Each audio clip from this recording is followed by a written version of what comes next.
All right, so this is the introduction to the expanded core curriculum for deaf and hard of hearing students here in South Carolina. I am very happy that most of you guys have seen it and used it, and hopefully we can roll through this and can get some materials sent to you. For those of you who don't know, I'm Kara Centerfit. I'm the Executive Director of Beginnings SC.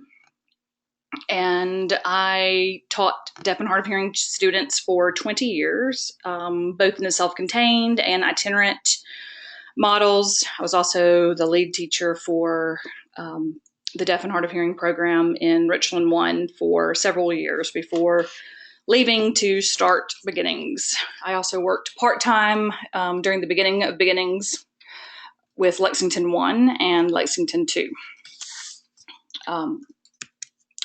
This webinar is being recorded.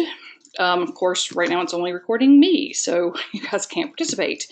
But will be available to other teachers who want to watch and perhaps get materials as long as we have those available.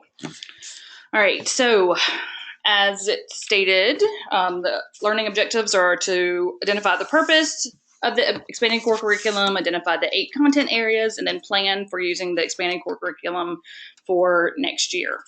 I have a place at the end that I'd love for you guys to share your information, some ideas, and some things that you've already done. So up to then, I'm going to kind of assume, mostly for the people who will watch this in the future, that we just need to start from the very beginning, basic information about the expanding core curriculum.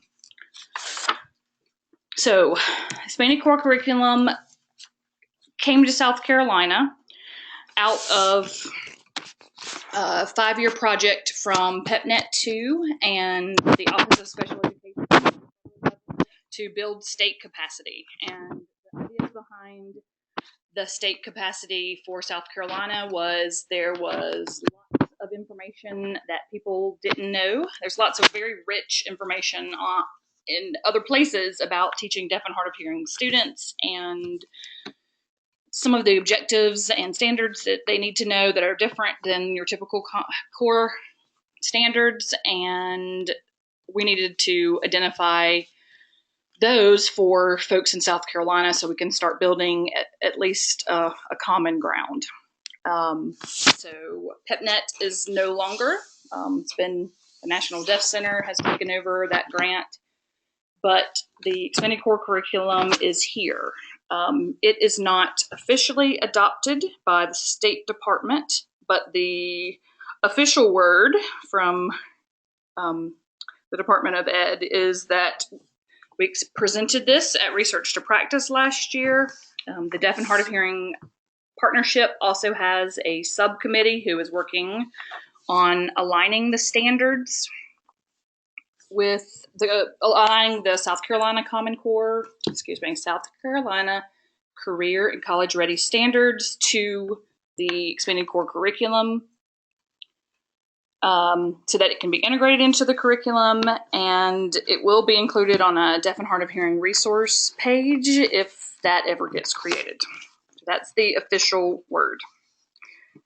So you guys know that deaf and hard of hearing kids are different, and we know it, but most of the people don't. And so professionals that are not on this conference call, that are across the state, need some sort of materials to help them guide through testing kids, assessing kids, and then creating appropriate IEPs.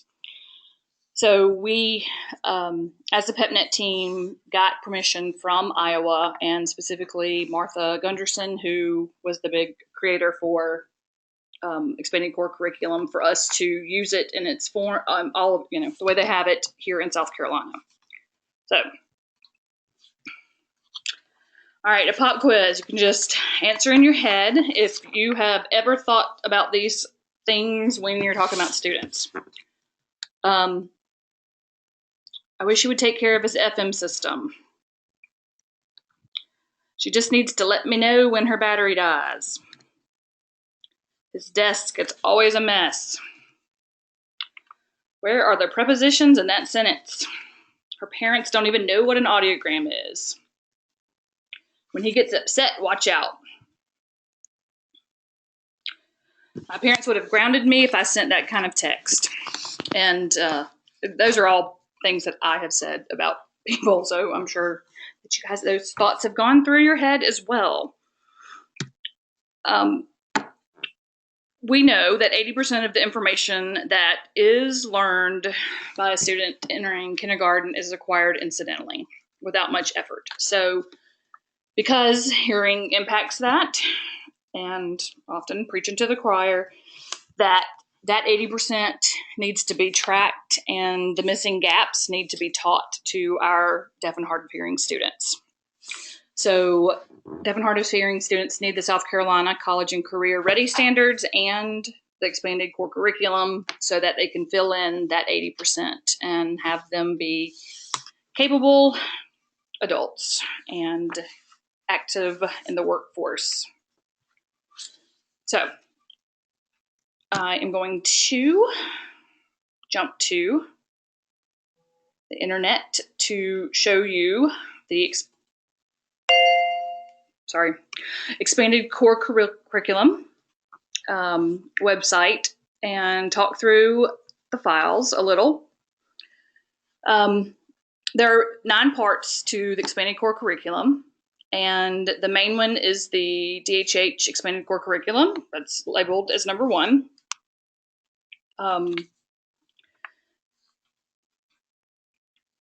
The alignment of the deaf and hard of hearing, ECC, and Iowa state standards will be hopefully replaced at some point when myself and 2 others finish aligning it to the state standards.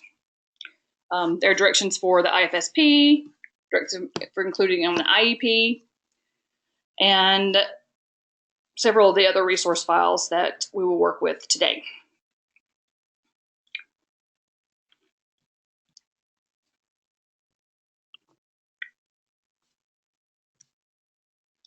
So the expanded core curriculum has been revised, so make sure you're working in the 2013 guide. And expanded core curriculum is made up of 8 content areas: audiology, career ed, communication, family ed, education, functional skills for educational success, self-determination, social, emotional, and technology.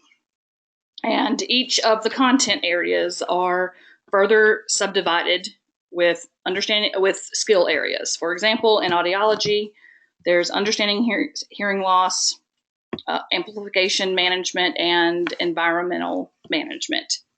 And then each of those are further divided into early, emerging, intermediate, and advanced skills.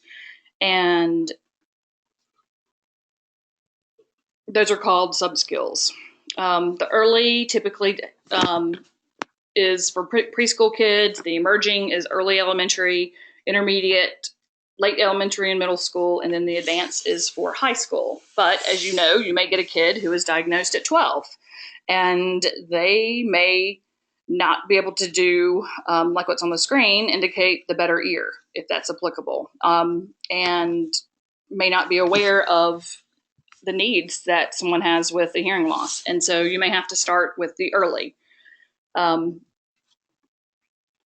It also helps that I think this is a great job security piece, because you can explain all of these things to your non-deaf and hard of hearing professionals and say, look, this is all the things that I have to be teaching these students. And so I think also job security. Many of these are already embedded in your reading and language curriculum.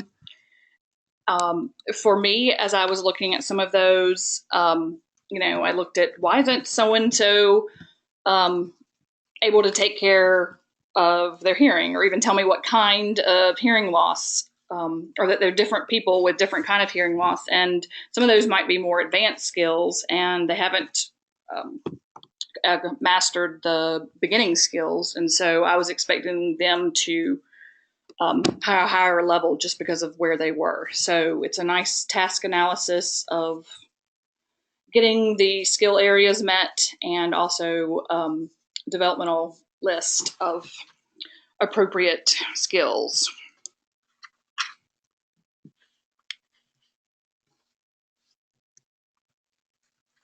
All right, so the expanded core curriculum is huge. So we're just going to go through how an easier way to start using it without having to go through the entire curriculum, which is 80 pages.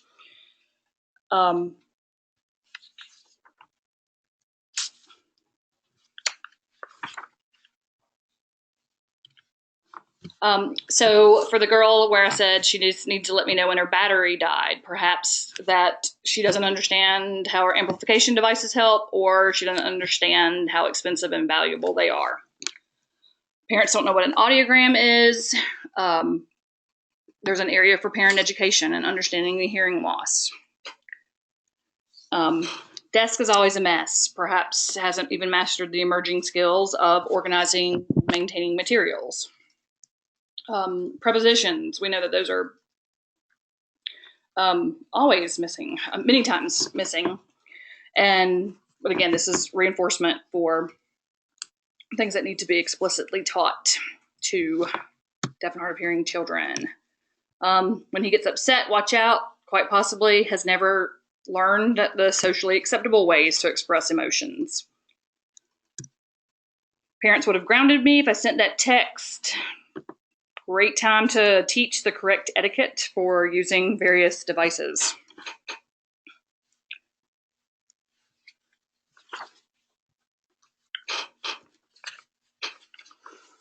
All right, so we have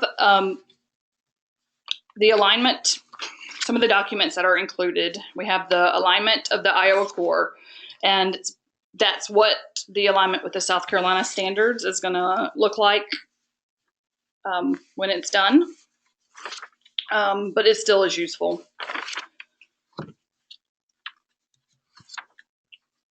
There are directions for how to include the skills in an individualized family service plan for early intervention, and directions for how to include it into an IEP. Again, they're written for Iowa, but there's lots of value within those documents for us until we get our own made. Feel free, someone could do that. We're going to start today with the checklist, which I asked you to print out, and the needs assessment. And I can't see my controller, so I don't know if anybody has questions or wants to make a comment. So I will just keep going on. I don't know if you guys are using it this way. But for example,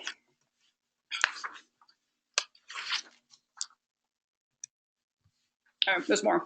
Sorry, I was jumping ahead. There's also a worksheet that I typically haven't used, but it helps the IEP team determine the responsibility and kind of plan assessments. There is a fantastic assortment of assessments broken down for the 8 content areas, and then also a matrix that has a little bit easier quick guide to looking at the assessments. All right, so remember this kid. I've now changed it to one pronoun. Wish he would take care of his FM system, let me know when his battery dies, his desk is a mess, where are the prepositions, his parents don't know what an audiogram, etc. All right, so this is a kid that possibly you have encountered in your teaching. And so we're just going to go with, this is our kid that we're going to write an IEP for. So when you have the plan, this is the plan or the suggested way. So starting with the expanded core curriculum checklist that you printed out. And the one that is suggested that several people before the IEP meeting look through that checklist and start narrowing down some of the areas where there are some concerns. And either the teacher of the deaf or the audiologist or the speech language pathologist can complete this with the family, possibly even the student, and others before the IEP meeting. So we're going to say that we have included this checklist with the parent, and we've quickly gone through audiology. And do we have concerns about understanding the hearing loss? No. We do have concerns about amplification management. We don't have concerns about environmental management right now. Down with career ed, doing pretty good, but his work skills with that organization, those need some assistance. Looking down into communication, he's got some auditory skill development, some ASL development, and some expressive communication issues. Family education, they need a lot. They need to understand the hearing loss, and maybe this is the parents self-reporting that they need to know how to use the amplification, education resources, and it goes on. So this is the general survey of, do we have some ideas or some concerns for this student? And then after those, that's still a lot of check marks in the yes column. So then at that point, before the IEP meeting still, we add in which are the ones that are the most important for us to work on right now. And so these are the ones that I think would make the biggest difference in this child, that I'm going to make, that I need to do a little bit further investigation about what we should start with first. So after we've narrowed down some of the areas, we'll go to the needs assessment. And the needs assessment has one needs assessment, one area for each of the 8 content areas.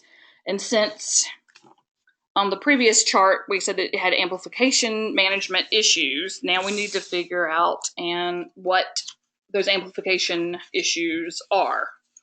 So then we'll look at this again. Where are the issues for this child with amplification management?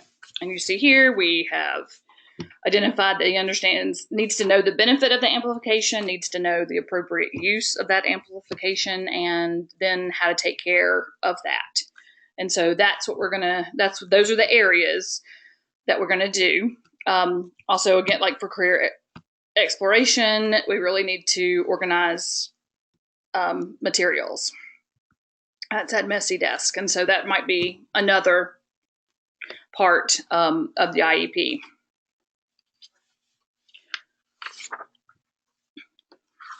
So then, again, after you have identified, you can't teach all of those skills all the time. So again, look at the priority for this year. And so this team has decided that understanding the benefit of amplification and appropriate use of amplification are the skills that need to be worked on this year. And so that's going to be moving forward into the IEP. And then that's when you would actually move into the meat of the expanded core curriculum. So going to that page on amplification management under the audiology, and I think that's on page 10.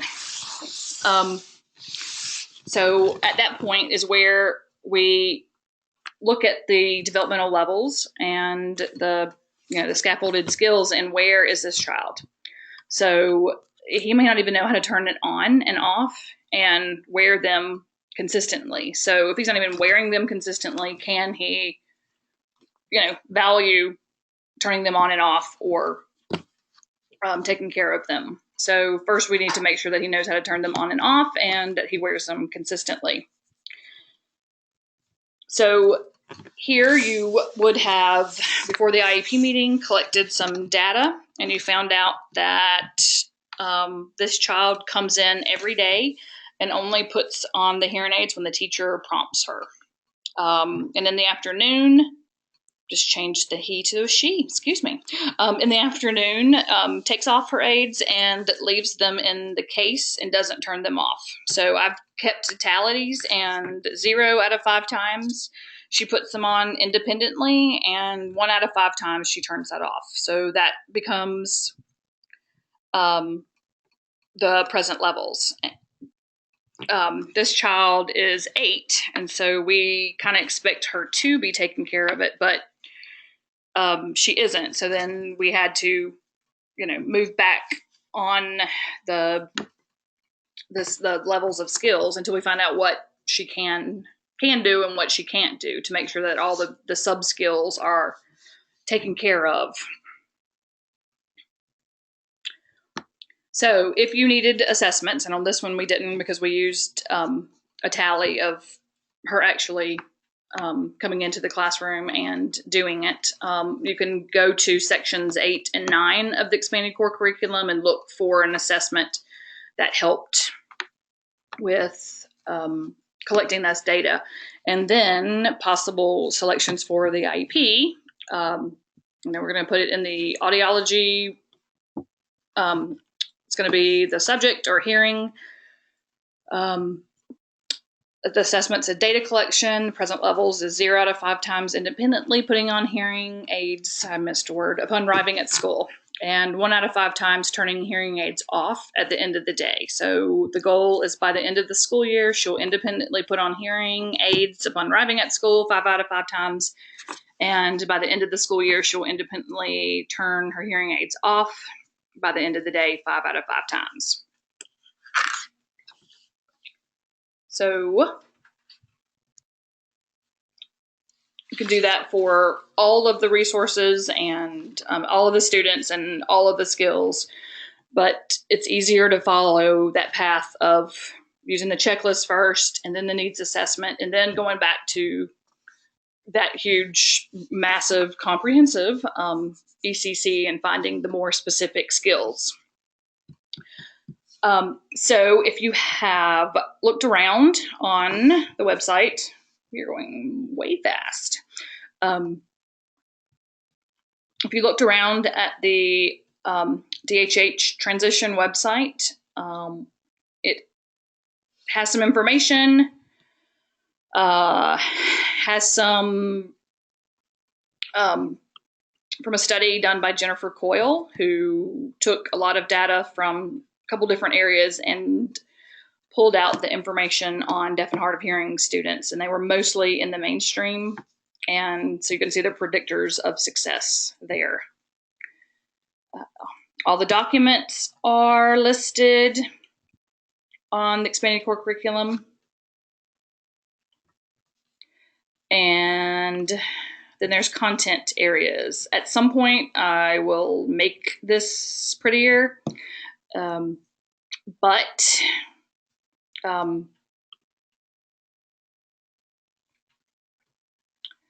would love to have a lot more lessons and resources here, but right now it just connects to the Pinterest page. And this also can be, feel free for anyone who wants to help. I can share this board and we can make a lot of resources for pens for teaching. So here's the audiology. And like I said, there's a page for each one of these. Feel free to submit something that you want to add, but then they all link back to the Pinterest board that has lots and lots of good ideas to teach.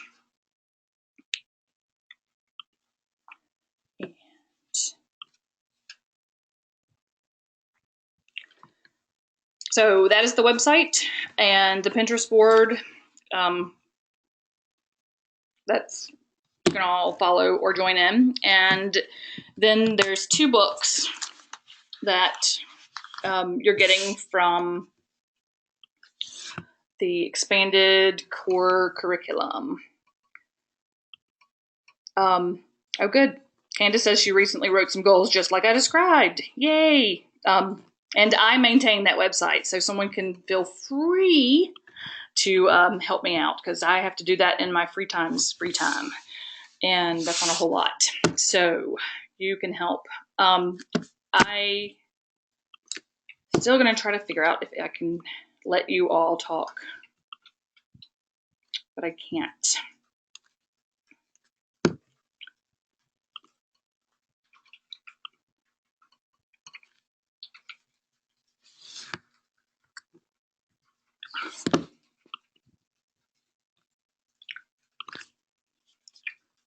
All right. Okay, so you guys are getting the building skills for independence in the mainstream, and wanted to show like one little bit still on the audiology part. So here's another assessment that's in there that the kid can track their own use of audiology or using their hearing aids. This one titled Hearing and Listening is My Responsibility. So you have materials and lessons and assessments for much of the parts of the expanded core curriculum. Also, you will be getting for older kids is Coach, and it's a model of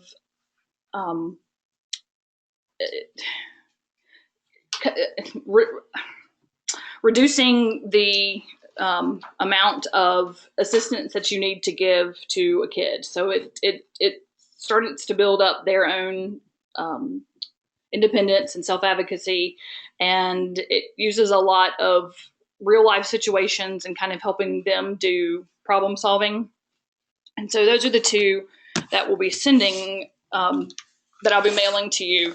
There's one more that's on the Success for Kids with Hearing Loss that has a lot of great materials. Does anyone have this?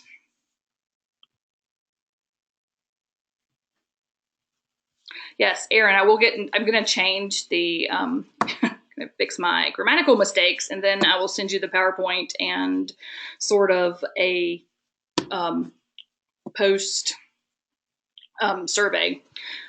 This Steps to Success has been revised. It's Steps to Success 2, but it's a scope and sequence of skills for students who are deaf and hard of hearing, with perception, processing, self-knowledge, and advocacy development. And it's also written by Lynn Price, who wrote some of the other ones.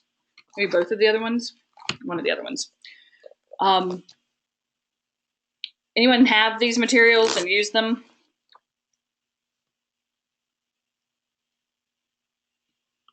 Aaron does. Good.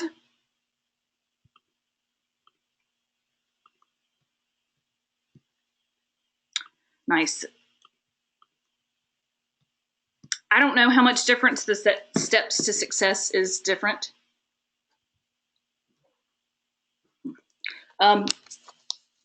Christina's asking if how much different the Steps to Success 2 is.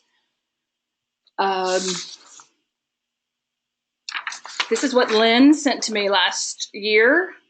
So it says that new worksheets and activities, new assessment tools for each goal area, new scope and sequence based on skill mastery. So probably worth getting that. PepNet gave us some money to buy the other books, so I want to get them out into the hands of teachers. I'd like to have this posted somewhere so other teachers, I think Aaron mentioned that maybe have some other teachers watch it so they get a overview. And I think this needs to be started at age 3, where it's really hard to start with a kid who is 13 and start back with the emerging skills. So, so let's make catch up. All right, so since I can't let you talk, I will have to read the comments. So how have you guys used the ECC? Because I think most of you have.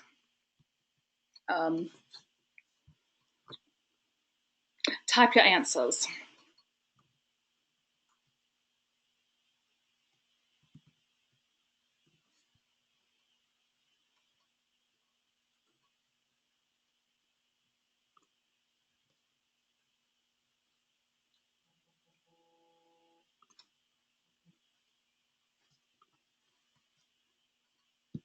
Good.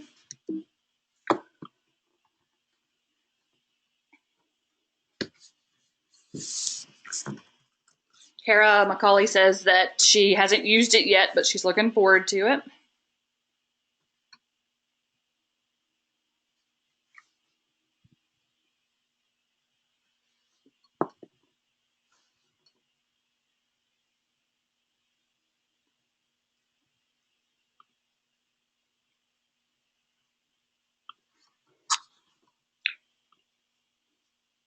I'm losing my mouse. I do not have my ability to do things when I am full screen.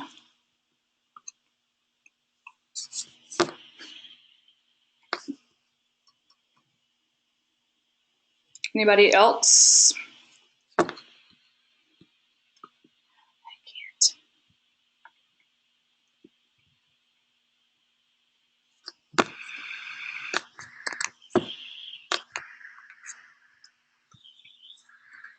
I guess I want to end the webinar.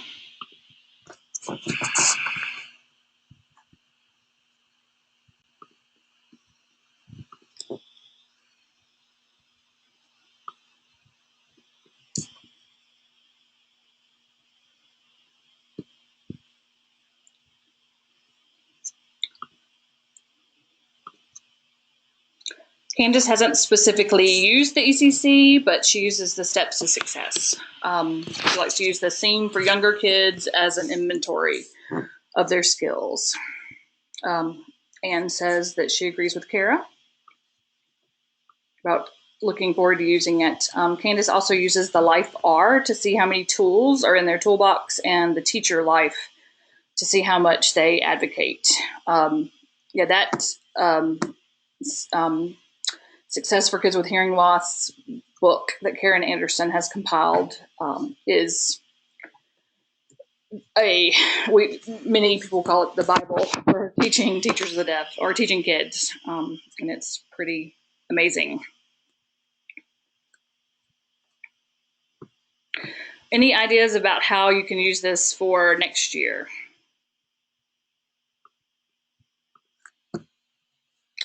Thanks, Anne. Anne loves it as a resource for self-advocacy.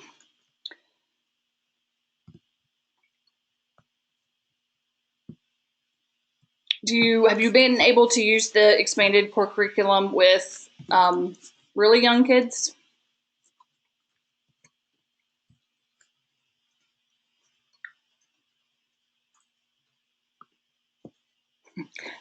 Absolutely. Candace says start with one kid and try it out. Absolutely. I also want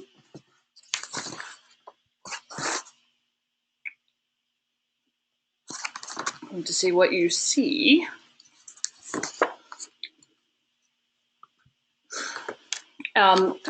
Simple file folder to collect the information through the years.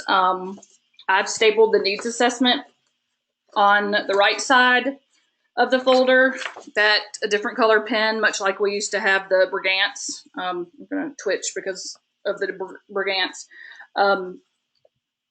But use a different color pen or pencil for each year, and this folder can follow a kid from the time that they enter your program to the time that they're done. And so the next teacher next year doesn't have to reinvent the wheel. And then so possibly the current year's checklist, where you had those meetings, can be clipped on the left side. And this just follows a kid much like they're in their permanent record.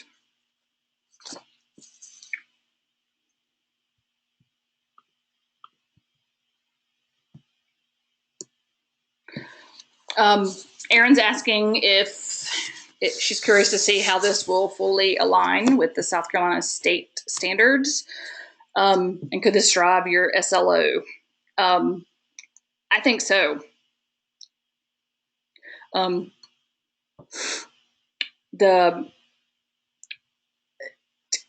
I've been working on it, as well as Julie Macker from Richland One and Diane Formals from Horry County. And so far we have all of the ELA standards aligned, and we're starting to work on the math. So I would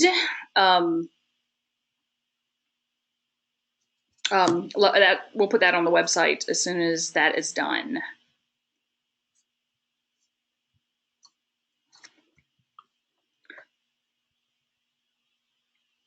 Candace says she's starting to use it with younger kids. She has a rising kindergarten who can't tell me if her aids are working. So she started with a seam and will build goals based on that. Kara says, from this intro, I think that'll be a good roadmap to making a better and more detailed picture of our students and meeting their needs for individual progress. Yeah, and I, again, agree. I think it's a tangible way to help parents see all the different ways that their kids need to, other skills and that are impacting their school development. Sherry Williams is coming Friday, and we're going to work on an introduction to the expanded core curriculum for parents. And so whenever that is ready, I will let you know, and possibly that's something that you guys can share with your students' parents.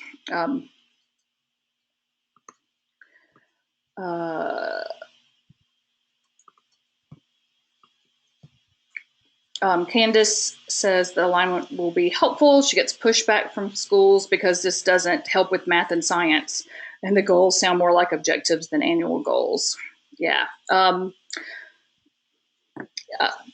Yeah, I think the more that we keep working on educating the folks that we're teaching with, and I know Candace, you and Carter Hears has a specific challenge because you have so many different districts that you work with that some get it more than others. But I think keep continuing to bring this out and show how it directly impacts the standards and directly impacts your students' everyday success is big. I think the alignment, I need to have it vetted through. If y'all want to look through the alignment, I would love to share that with you if you would like to look. Yes. If anybody wants to look over with that. Christina said it also helps that the ECC will help make sure that when we look at those additional skills that we know we need to work on, but haven't had the support. If this came from the State Department, that would have more pull. I am working with a group for starting to include these with preschool, age 3 to 5, and I'm hoping that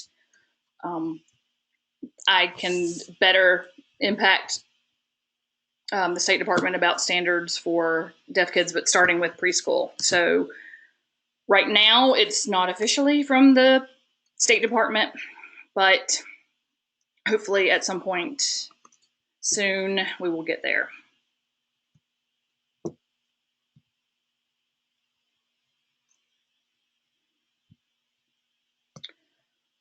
Right. Does anyone want to work on the standard alignment with me? Anyone? Raise hands. Yes. You can email me, or you can review what we've already done.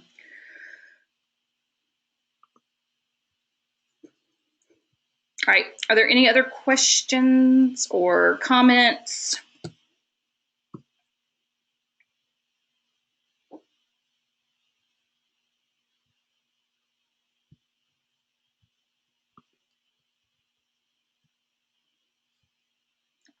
Candace, I agree. It does make zero sense that division has the ECC, but DHH doesn't. Correct. I'm just going to leave it right there and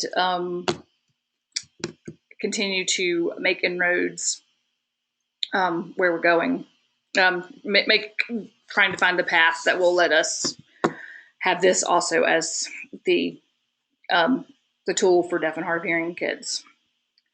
Good.